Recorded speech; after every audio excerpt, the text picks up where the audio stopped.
Now we have to explore the question: what if? Um, Jeffrey Wright has been narrating throughout these animated episodes You've been the question watching. of what if. Yeah, he just been watching until he intervened, broke his oath. A little spoiler, I suppose, but we talked a lot about Marvel What If last week in comparison to another Disney property, Star Wars Visions, that just dropped all their Mm. episodes, and this was a more week to week thing. And I think we were just kind of like, what are the actual stakes of this stuff, and maybe feeling like it wasn't actually as risque or forward thinking as maybe it's been billed to be. Now that we've seen all nine, has your take changed at all? Overall, not really. I think it's usually really safe storytelling and is not really pushing the envelope the way something like Star Wars Visions did in the manner of being non-canon and willing to take chances and actually introduce new ideas, right? Marvel What If at the end though did introduce more serialized storytelling. It started connecting its episodes to one another and ending with that finale. Um, and I guess that's cool for from an investment standpoint, where like the storytelling is more uh, interesting and I think easier uh, to invest in. And that's because, like I said, because it's often really safe, and each individual episode isn't doing anything too revelatory when it's what if blank happened. At least because it's all trying to tie together and tell like a bigger story. I think that's a nice, you know, note at least. But Mhm. still, like I'm not the biggest fan of it. I think just minute to minute, it doesn't do a lot to differentiate itself from other Marvel cartoons, which aren't supposed to be in the MCU. And this one is with the multiverse, but I still am not super wowed. But I like how it was tied together at the end. Yeah, I think what I left feeling I appreciated most about this was just the fact that even though it pulled together, you really got like seven bottle episodes in a sense. Until Ultron shows up, it's really like just goofing off, having fun. What if Thor were an only child and just threw a huge party on Earth for weeks on end, and Captain Marvel had to come and be his mom for I don't know, a day or two, or the zombie episode. What if Hulk What returned to a zombie apocalypse? what if Train to Busan was a Marvel cartoon? Yeah, exactly. So I appreciate that they tried some weird stuff and took some swings. I think it's interesting. The stuff in the beginning of the season, actually, I found a lot less interesting, like the T'Challa as Star Lord or Right. the Captain Carter stuff. I think it got a lot more weird as it went on, and as we've said, we want Marvel to get more weird, and that kind of turned with the Doctor Strange episode. What did you think of that? Where it's like Strange versus Evil Strange? Yeah, I mean it's cool.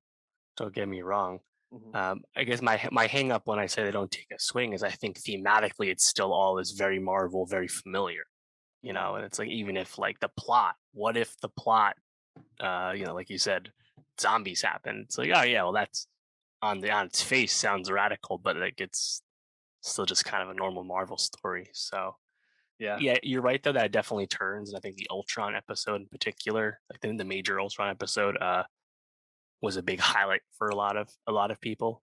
Hmm. Um, but yeah, like you mentioned the T'Challa one, like I wish the final Chadwick voice performance was something else. I guess because it's not like it's kind of strange, right? Like I guess the best part about that to me was seeing like Thanos being not actually that much of a bad guy and just having him interact with people, But like T'Challa as Star Lord is just kind of like a I don't know, like did like a first grader come up with this idea? Because like I don't understand like what was so tantalizing about the idea, to be honest.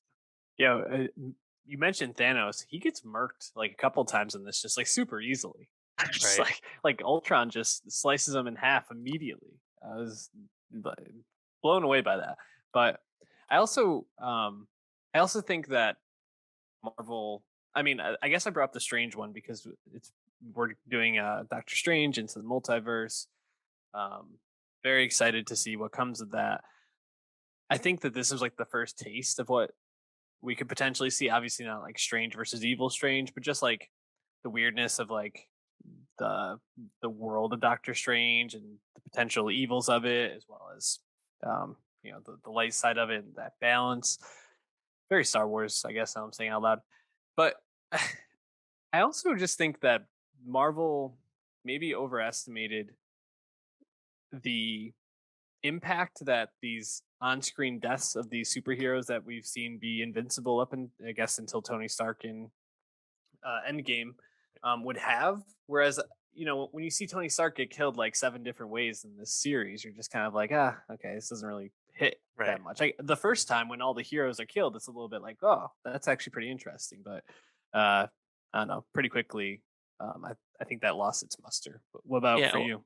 Well, and that's a thing that's happened in the comics in general with multiple Earths, Mm, and the multiverse, whether it's DC or Marvel, whatever it is.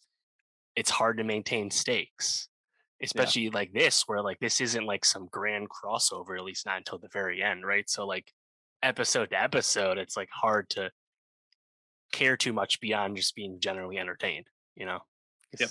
because it's just different kind of storytelling, yeah, and it takes a lot of tact. Now, uh, they're making a season two. We've known Mhm. this. They're making season two no matter what. So you'd like to think they take the finale where that leaves us in a interesting direction. And I hope storytelling wise, they try and branch out and do things a little differently.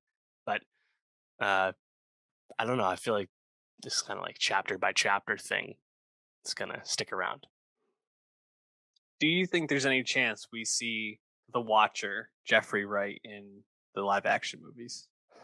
Yeah, so there's kind of like unsubstantiated like rumors online, which probably are nothing, that we might see some like Captain Britain or something might pop up in Doctor Strange 2 coming up. In general, Doctor Strange 2 is this big what if, pun Mhm. intended, with all the things that could happen, right? Obviously with Wanda and Strange and No Way Home and introducing anything, right? So that I guess makes sense as the opportunity, but I'd have to see it first. I'm not banking on it. Yeah, I'm not banking on it either, but I would.